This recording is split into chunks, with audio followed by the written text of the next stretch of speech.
I used to think fear had a reason, a noise you could explain, a shadow that made sense once you turned on the light. I'd lived alone since my mid-30s without a single problem, and I liked it that way. I didn't believe in ghosts. I didn't jump at creaks in the house or let my mind run away with me. I was practical. I've always been practical.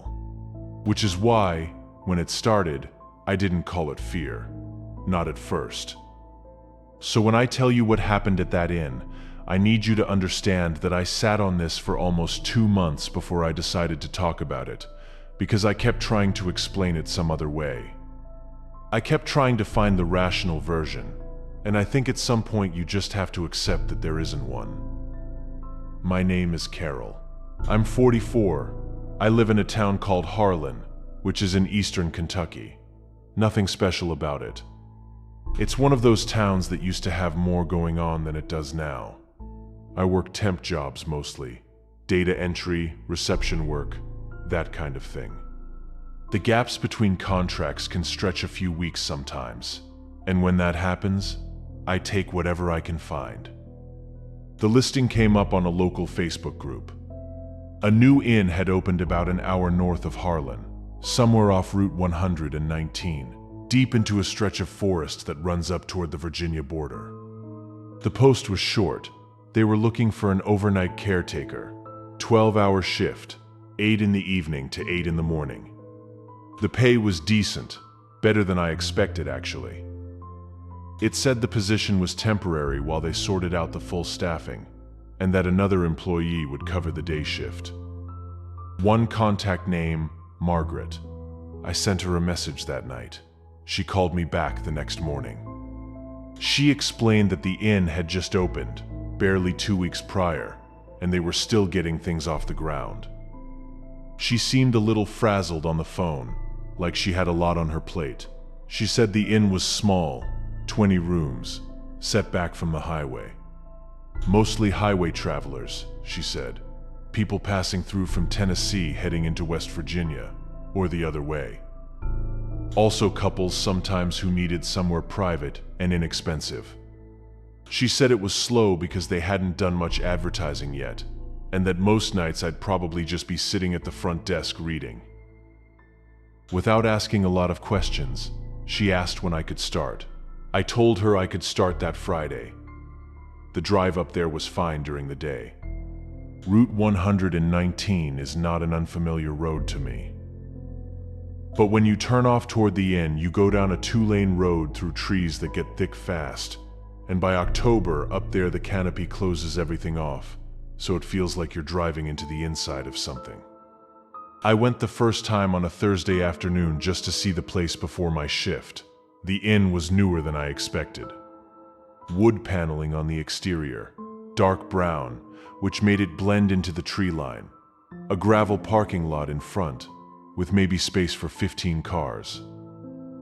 A porch light and a sign that said Ridgeline Inn in green lettering. It looked fine. It looked like what it was, a budget-friendly place for people passing through. No pretense about it. Margaret met me there. She was in her early 50s. She was short, and with reading glasses pushed up on her head. She showed me around. The lobby was small, just a front desk, a small sitting area with 2 chairs and a lamp, a coffee machine on a side table. A door behind the desk led to a back hallway where the laundry room was, and a small employee bathroom. The rooms ran down 2 corridors, 10 rooms each, one going left and one going right from the lobby. Everything was clean. It smelled like new carpet. She showed me how the booking system worked, where the key cards were, where the maintenance log was. She said if anything broke overnight, I should write it down, and she'd deal with it in the morning. She showed me how to check in a guest if anyone came in after hours, though she said not to expect that. She said most people who drove that route made it to their destination and didn't stop unless they were very tired.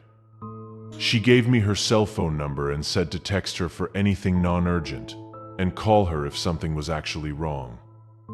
I drove home and came back the following evening for my first shift. Margaret was still there when I arrived at 10 to 8. She was finishing something on the computer. She said it had been a quiet day. 2 guests had checked in around noon and checked out by 4, which she said was normal for that kind of stopover. She showed me the log. 2 names, paid, gone. She left at 8, her car pulling out of the gravel lot and the sound of it fading down the road until there was nothing. And then it was just me. I sat behind the desk. I had my phone and a book I'd been meaning to finish.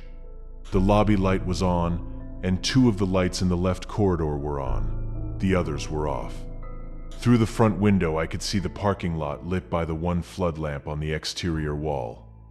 There were no cars, just trees at the edge of the light, and then nothing past that. It was quiet the way places in forests are quiet, which is different from regular quiet. There's always something going on with the wind in the trees. Occasionally, something outside would move and you'd hear it distantly, and then it would stop. I got through a few chapters. I made coffee, and around 11 I walked down the left corridor just to stretch my legs, checked that all the room doors were locked, which they were, came back and sat down. It was around midnight when I heard the knocking. It wasn't loud. That's the thing. If it had been loud, I think I would have been startled, but I also would have assumed immediately that it was a guest or a maintenance thing. Instead, it was 3 quiet knocks coming from somewhere down the right corridor. The one I hadn't walked yet. I looked down the corridor. The lights were off except the one at the far end. The doors were all closed. I got up and walked down the right corridor slowly. I counted the doors. 8, 9, 10 rooms on the right side. I walked to the last door, turned back and walked the whole length again, checking each door as I passed. They were all locked and silent. So, I went back to the desk. About 20 minutes later, I heard it again. Same 3 knocks, same right corridor. I walked back down. This time I stood in the middle and waited for about 5 minutes. Whatever it was, it had stopped.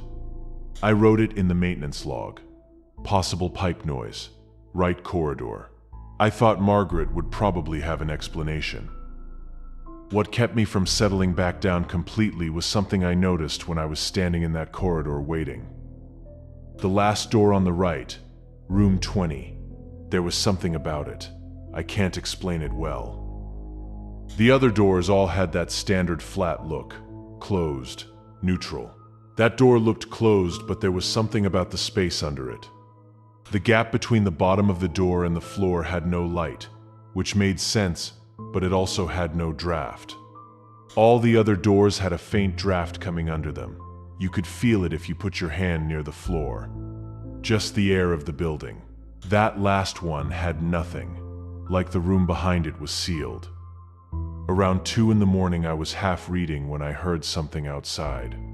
It wasn't coming from the lot, but from the side of the building. Footsteps on the ground, on the gravel that ran along the base of the exterior wall. I could hear them clearly, a regular pace, moving from somewhere on the far right side of the building toward the left, toward where I was sitting. I stood up and looked through the front window.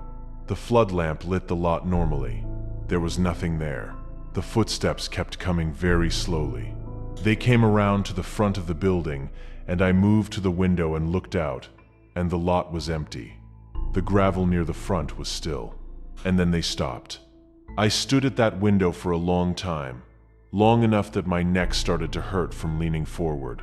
No car in the lot. No person at the edge of the tree line. The lamp just lit the same empty gravel it always lit.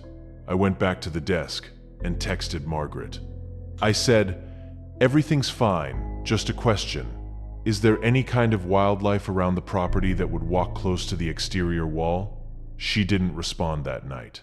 I didn't expect her to. At around 3:30, the door to the laundry room clicked open. The laundry room was down the back hallway behind the reception desk. I hadn't been in there since Margaret showed it to me. It had 2 commercial-grade washing machines and 2 dryers and a utility sink. The door had a basic handle and no lock. I heard the machine start. It sounded like it was mid-cycle, like the drum turning, water already in. I walked back there and pushed the door open, and one of the washing machines was going. The light on the panel was on. I stood in the doorway watching it for a moment. Then I opened the lid, and the machine stopped automatically. Inside was nothing. Completely empty drum. I closed the lid. I looked at the panel and pressed the power button, and the light went off. I went back to the desk and sat down and didn't move until the sky started to get pale at 6. When Margaret arrived at 8, she asked me how it went. I told her about the washing machine and the sounds from outside. She looked at the maintenance log entry about the knocking. She said she'd look into the washer, probably a wiring thing. She didn't seem bothered. I wasn't sure if that was because she had a good explanation or because she didn't want to deal with it. I drove home and slept for 6 hours and tried not to think about room 20. I came back for my second shift that Saturday evening. Margaret was quiet when I arrived. She handed off the log, said it had been another slow day, same kind of stopover guests. I looked at the log out of habit. 3 names, checked in, checked out, gone by early afternoon. She left and I settled in. The first couple of hours were normal. I had the same book, but I wasn't really reading it. I kept looking up at the corridor lights and back down at the page. It was around 10:30 when I saw headlights sweep across the front window. A car was pulling into the lot. I sat up straight, ready to help someone check in. I could see the headlights clearly. A vehicle coming in off the road, swinging into the lot, the light from them casting long shadows across the gravel. Then the lights went off. I waited. 1 minute. 2. I watched the window, but no one came to the door. I got up and went to the window and looked out. The lot was empty. There wasn't any car. The gravel was undisturbed in the flood lamp light, the same as always. I stood there for a while. I thought about what I had just seen. Those had been real headlights, not a reflection, not a car passing on the road. I had watched them turn into the lot. I went back and sat down and tried to read. I kept the window in my peripheral vision. Nothing came. Then, at around midnight, I heard the knocking again. This time it was from the right corridor, and it was louder than the first night. Still those same 3 knocks, but this time firmer. I walked down the corridor. The lights were off except the far end. I went to room 20 and stood outside it. I tried the handle. Locked, same as every other door. I pressed my ear against the door and waited. And I heard footsteps, inside the room, slowly moving from one side of the room to the other, back and forth. Someone was walking. I knocked on the door, said hello, said I was the night caretaker, asked if someone was in there, and asked if they needed anything. The footsteps stopped. I waited a little and I knocked again. No reply. I went back to the desk and got the master key card. When I came back and put it to the door, the light on the handle flashed red. I tried again. Red. I tried a third time and it went green, and I heard the latch click. I pushed the door open. The room was dark. I reached in and turned on the light. It was empty. Perfectly made bed. Untouched pillows. No bags. No anything. The window was closed and locked from the inside. The bathroom door was open and I walked in and looked.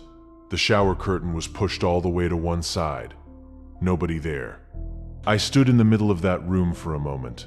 The floor was carpeted and I looked at it for any trace of something. The carpet near the window looked different. Not dirty, just slightly pressed, like something had stood there. Or, I told myself, it was like that. I'm still not sure. I left and locked the door and went back to the front desk and called Margaret. She answered on the 3rd ring, groggy. I told her what I'd heard. She was quiet for a moment. She asked me if I was sure I heard footsteps, and not just the building. I told her I was sure. She said she'd come look at the room in the morning, and that I should write everything down. I did write everything down. And then I sat behind that desk with every corridor light I could reach turned on, and I listened to the forest press up against the walls of that building. And I did not move again until Margaret's headlights came up the road at 10 to 8. She read the log without saying anything. Then she looked up at me and said she'd have someone check the room, and she asked if I was coming back that night. I went home that Sunday morning and I slept badly. The kind of sleep where you wake up every hour thinking you heard something. Then you realize you're in your own house in your own bed, and you lie there staring at the ceiling until your eyes close again. I got maybe 4 hours total. I kept replaying the footsteps from room 20, the way they moved, back and forth, slow and steady. I kept trying to build an explanation around them, and kept coming up short. Old buildings make sounds. Everybody knows that. But this wasn't an old building. And sounds from pipes or settling wood don't move. They don't go from one side of a room to the other, and then stop the moment you knock. At some point in the afternoon, I got up and made eggs, and sat at my kitchen table, and thought seriously about whether I was going to go back. The money was good. I needed the money. And when you're looking at it in daylight, in your own kitchen with your coffee and your eggs, everything that scared you in the dark feels smaller. You start to feel a little embarrassed about it. So I went back. I texted Margaret around 5 to ask if she'd checked room 20. She said she had, said it looked fine, no sign of anyone, and that she'd put in a call to the contractor about sounds in the walls. She also said she'd been in touch with the washer company about the machine situation. I told myself that was a good sign. I arrived at 10 to 8. Margaret was finishing a cup of tea at the desk. She seemed less frazzled than the first time I'd met her, or maybe she was just better at hiding it. She told me the day had been quiet. Couple of people through in the morning, nobody since noon. She handed me the log. I looked at it out of habit. 4 names from the daytime. Standard check-ins, standard checkouts. Before she left, she paused at the door and asked me how I was doing. Not in the standard way, in the way where someone is actually looking at you when they ask. I told her I was fine. She nodded, said goodnight, and left. The first hour was the same as every other first hour. I sat at the desk. The corridor lights were on. The flood lamp lit the empty gravel lot. I could hear the wind in the trees outside. I had my phone and the book I still hadn't finished, and a bottle of water, and I told myself tonight would be calm. Around 10, I heard something in the right corridor, not knocking this time. Footsteps, in the corridor itself, not behind a door. They were coming from the far end of the hall, the end near room 20, moving toward me. I sat very still. They kept coming, getting gradually louder. I looked down the right corridor from behind the desk. The lights were on.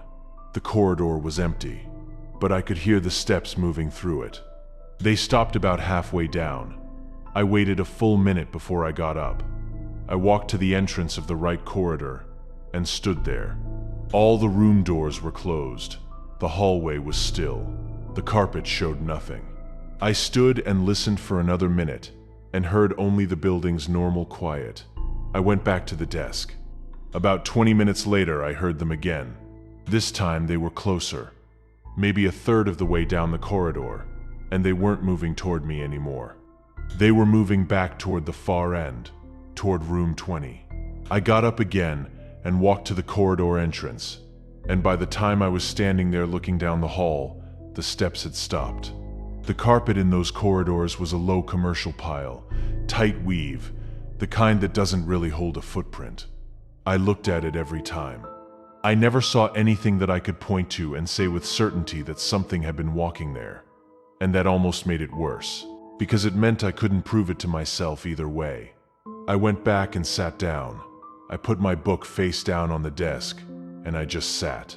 At a little after 11, I heard the footsteps again, and this time they were in the left corridor, the one to my right when I sat at the desk. I turned my head. The left corridor lights were on.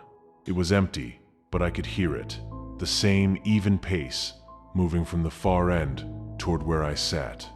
I stood up. I don't know what I intended to do exactly. I think I just couldn't sit there anymore while it came toward me and do nothing. I walked to the left corridor entrance and stood in the opening. The footsteps didn't stop this time. They kept coming. I could hear them, maybe 4 or 5 rooms away. Then 3. I was watching the carpet and seeing nothing. The doors were all closed and undisturbed. 2 rooms away. 1. And then I felt it. Something touched the back of my neck. The back of my neck is always exposed. I had my hair up in a clip. It was a touch on the skin. The tips of what felt like fingers, drawn slowly from just below my right ear, across the back of my neck to my left shoulder. The skin was cold. The temperature of it was wrong. Too cold, like pressing your hand against glass in winter. And there was a slight pressure to it. I turned around so fast I knocked my shoulder against the wall. The lobby was empty. The desk was 6 feet away, same as always. The front window showed the same empty lit lot. There was no one there. I was alone in the lobby and no one was behind me. I stayed with my back against the wall for a moment. I could hear myself breathing. My hands were pressed flat against the wall behind me. I was looking everywhere in the lobby and there was nothing to see. Then the lights went out, all of them at once.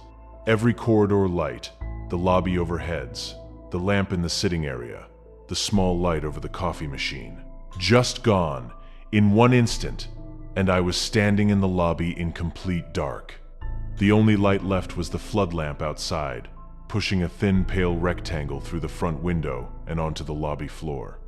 I didn't move. I want to say I immediately reached for my phone or went for the fuse box or did something sensible, but the truth is, I froze. I stood with my back against the wall in the dark, and I didn't move. And then I saw them.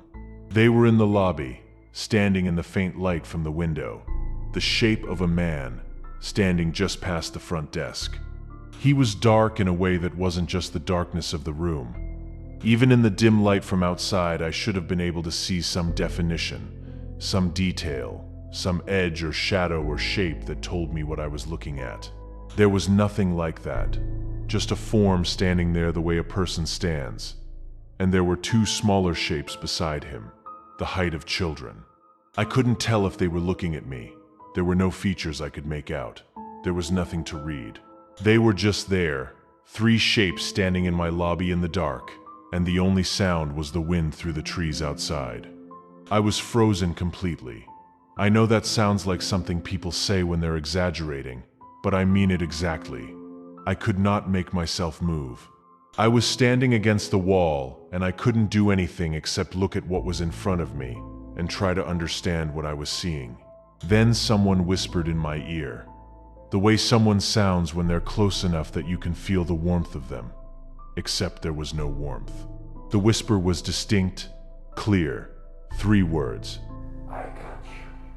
I don't know how to explain what that did to me. Even writing it now, I have to stop and breathe. It wasn't loud. It wasn't a low growl like something out of a movie. It was just a voice at my ear, saying those 3 words in the way you'd say something to someone you'd been waiting on for a long time. I tried to run. My legs finally came back to me, and I pushed off the wall and turned toward the front door. I don't know if I was thinking clearly. I don't know what my plan was. I just needed to move, needed to get through that door, get to my car, get to the road. I made it 2 steps. Something hit me from behind. Not like a push exactly, more like a weight, a force, all at once in my upper back and shoulders, and I went forward into the wall at the side of the corridor entrance. My head hit the wall where the corridor began, not the door frame, the wall itself. I heard the sound of it before I felt it. Then I was on the floor. I don't remember going down. I remember the impact, and I remember the floor. And in between, there's nothing. I was lying on the carpet at the entrance to the right corridor, and I could see the light from the window at an angle from where I was. And the shapes in the lobby were gone, or I couldn't see them from where I was lying. Then everything softened at the edges, and I stopped seeing anything at all. The next thing I remember is someone saying my name, then a hand on my shoulder, shaking me, Not hard, but enough to bring me up through whatever I was under. I opened my eyes, and the lights were on. All of them. The corridor lights, the lobby overheads, the lamp in the sitting area. Everything was lit and normal, like nothing had happened. Margaret was kneeling next to me. She asked me what happened. I was disoriented enough that it took me a moment to place where I was. Corridor floor, right corridor, near the entrance from the lobby. My neck hurt. My head hurt on the right side where I'd hit the wall. I sat up slowly, and Margaret kept her hand on my shoulder. I told her there were shapes in the lobby. I told her something whispered in my ear and pushed me. I know how it sounds. I could hear how it sounded when I was saying it. Margaret's face was careful and neutral, and I couldn't tell what she was thinking. She asked me if I'd lost consciousness. I said I thought so. She asked if I needed an ambulance, if I wanted her to call someone. I told her no. She asked if I wanted to see a doctor, and I said no again. She helped me stand up, and I leaned against the wall for a moment, waiting for the floor to stop shifting. I looked at the lobby. It was just the lobby. Desk, sitting area, coffee machine, and front window.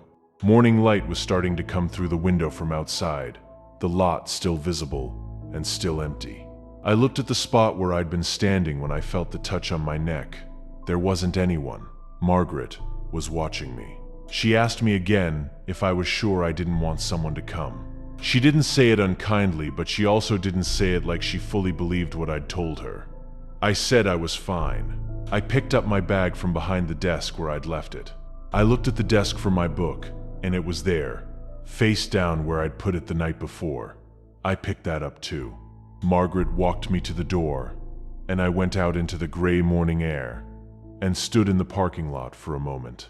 Everything looked ordinary and indifferent in the way that outdoor things look in the early morning, like whatever happens inside buildings has nothing to do with them. I drove back down the 2-lane road through the trees and out onto Route 119, and I didn't look in the rearview mirror once.